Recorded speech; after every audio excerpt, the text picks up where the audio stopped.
a few minutes later. It is 9:15. We're staring, obviously, at the Small World facade, and this is the scene 15 minutes before the fireworks are set to go off.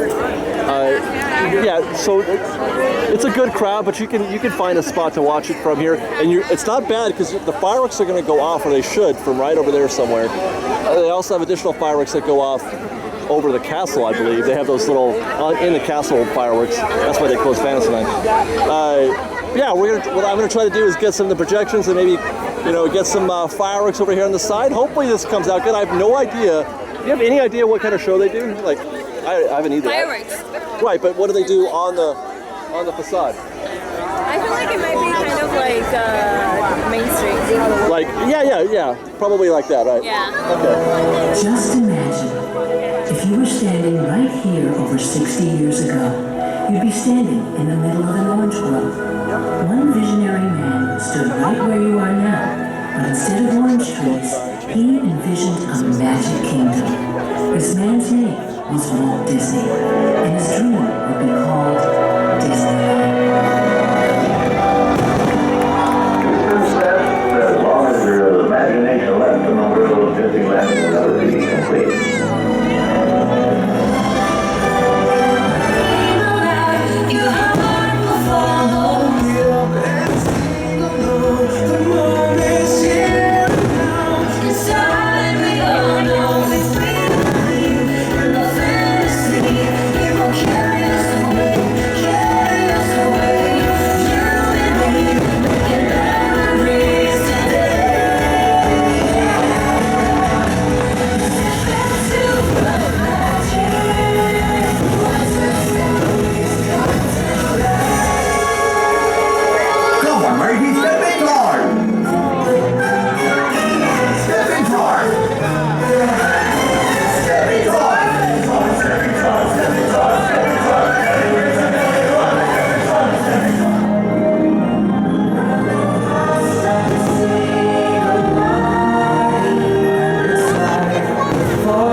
Okay, so we're going to try to do this again. I got started on a conversation. We were talking about the fireworks that we just saw, the forever fireworks from the Small World facade.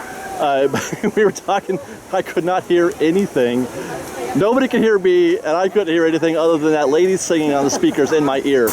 Apparently she's going to step into some magic any second now, like for about 10 minutes. Anyway, so let's just say, first of all, projections much clearer, much better on the Small World facade than they are at Main Street. And I mean that in the sense that you're getting a flatter, you know, a more seeable view. A flat view in front of you. Yeah. Besides you trying to focus on the fireworks in front of Right. you and the buildings on the side. When you're on Main Street, your eyes are you're getting like a, you know, it's like tilted. It's, you know, it's at an angle because you're seeing it down the corridor as opposed to in front of you.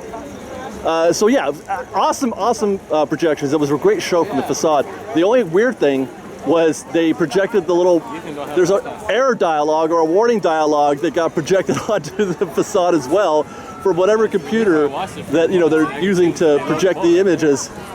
Yeah, so you can see this little, I'll show you guys the little error dialogue or warning message on the facade. That was kind of funny. But overall, great show from the Small World Mall, or from the Small World facade, especially if you can't get a spot on Main Street, don't even trip, dude. You can see a great show, and it was not hardly crowded at all.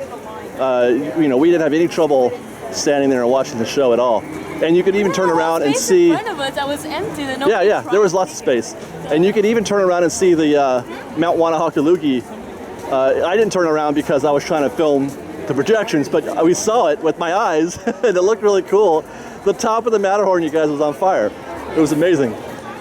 We've got lots more videos for you to see, so grab a churro and check out our Secrets in History videos, or maybe our ride-throughs, or you can just watch all of our weekly trip reports and have your mind blown by how much fun we're having. It truly is the best of Disney Baked Fresh Daily. Oh, and don't forget, you can support Fresh Baked through our Patreon campaign, link below. Thanks again for watching, everybody. Fresh Baked!